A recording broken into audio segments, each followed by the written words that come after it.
नव वर्ष की आप सबको बधाई, शुभकामना। और नए साल में इस सरकार ने युवाओं के साथ जो छल किया है वो बेहद गंभीर है।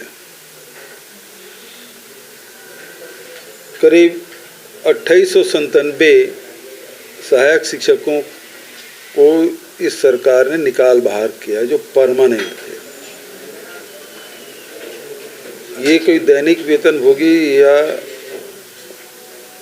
संविदा भर्ती के नहीं थे, बल्कि इनकी नियुक्ति पूरी प्रक्रिया अपना के की गई थी। क्योंकि ये भर्ती प्रक्रिया हमारे शासनकाल में शुरू हुई और उस समय चूँकि न्यायालय में प्रकरण विचाराधीन था, तो क्लास था कि जो न्यायालय के जो आदेश है वो अंतिम होगा। इसके बाद पिछले दिसंबर के बाद सरकार बदली और उसमें 2 भर्तियां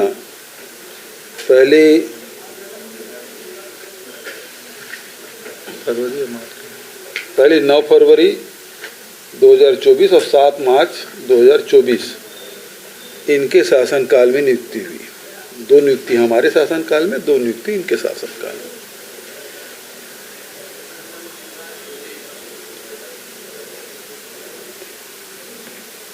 शिक्षकों के पद अभी भी रिक्त पड़े हुए हैं। 33,000 शिक्षकों की भर्ती प्रक्रिया इन्होंने रोक रखी है। पद रिक्त हैं। ये सरकार चाहे तो ये जो 2897 जो शिक्षक हैं उसके नौकरी को बचा सकते थे, लेकिन ये सरकार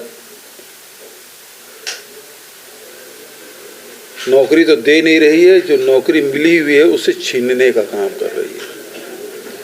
और ये अधिकांश बच्चे 70% जो शिक्षक हैं वो आदिवासी अंचलों से आते हैं, खासकर बस्तर और सरगुजा से। ये अनुसूचित जनजाति के ही शिक्षक हैं। एक आदिवासी मुख्यमंत्री आदिवासियों को नौकरी तो दे नहीं पा रहे हैं, उनकी नौकरी मिली हुई नौकरी को छीनने का काम कर रहे हैं। अभी कल बच्चे मेरे पास आए थे मिलने। उन्होंने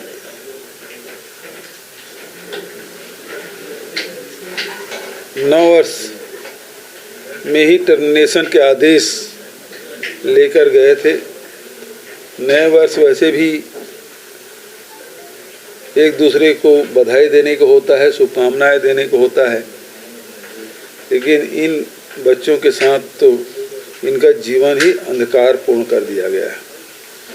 भाजपा कार्यालय गए तो उन्हें न्याय मिलने के बदले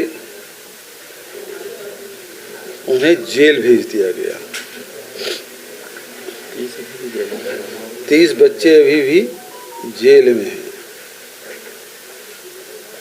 उसी प्रकार से पुलिस भर्ती में गड़बड़ियां हुई, हर रेंज में भर्ती हुई। राजनांदगांव रेंज में गड़बड़ी उजागर हुआ। अनिल भास्कर, क्या नाम, भास्कर ही ना, उस बच्चे ने वो पुलिस की सिपाही, उन्होंने आत्महत्या कर ली। इतना दबाव था उसे गलत करने के लिए, वो बर्दाश्त नहीं कर पाए और छत्तीसगढ़ के बच्चों के साथ अन्याय न हो इसलिए उन्होंने अपनी लीला समाप्त कर ली। सरकार उसमें लिपापोती कर रही है। जांच करना दूर की बात, केवल परीक्षा निरस्त कर दिया गया है। एजेंसी वही है, प्रक्रिया वही है और वही एजेंसी है जो वन विभाग के कर्मचारियों की भर्ती की गई है, वहाँ भी उंगलियां उठ रही है।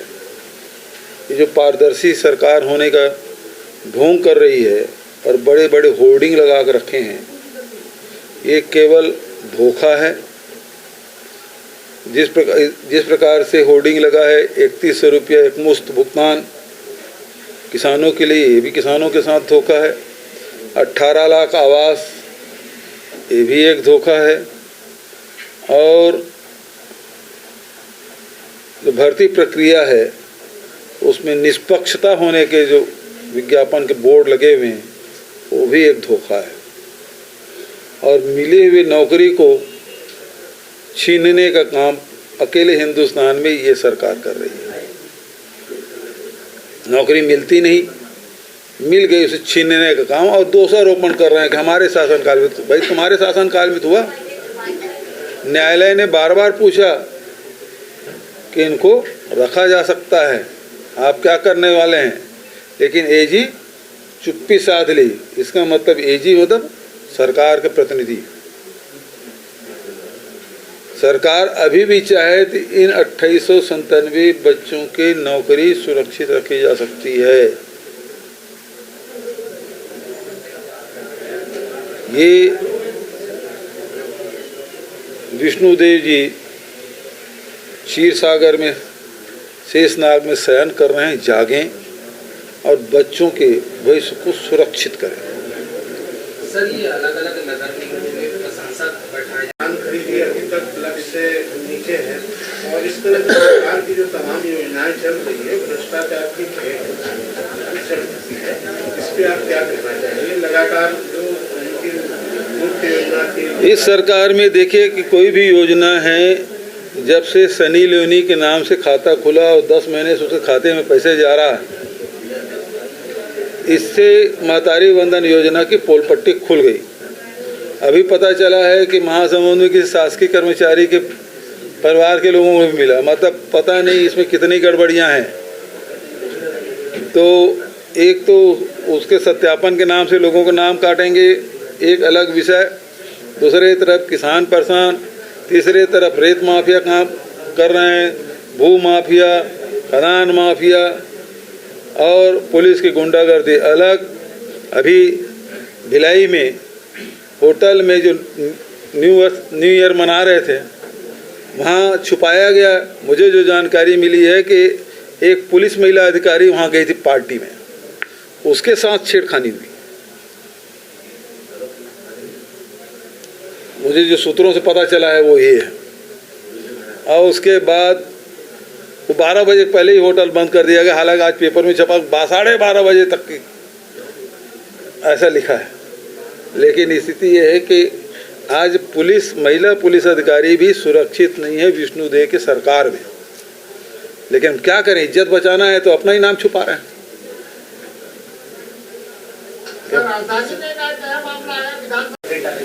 और आज ईडी ने एक ट्वीट करके उन्होंने साक्ष्य जुटाने की भी बात है। देखिए, ईडी के मामले में सुप्रीम कोर्ट ने इस पूरे मामले को केस कर दिया था, है ना। 2 साल तक की जांच चली और उसको खारिज कर दिया था। उसके बाद एसीबी ने फिर उसको एफआईआर कर लिया, फिर जांच कर रहे हैं। तो ये केवल लोगों को प्रताड़ित करने के लिए, लोगों को बदनाम करने के लिए ये पूरी एजेंसी पूरे देश भर में काम कर रही है, केवल छत्तीसगढ़ में नहीं, सब जगह ही इनका एक ही काम है। अभी तक चालान ही प्रस्तुत नहीं कर पाए लोग। इतने आईटी जांच कर ली, ईडी जांच कर ली, एसीबी जांच कर ली, और वही ढाक के 3 पात। लेकिन लोगों को परेशान करना है, बदनाम करना है, इसके अलावा और कुछ नहीं है।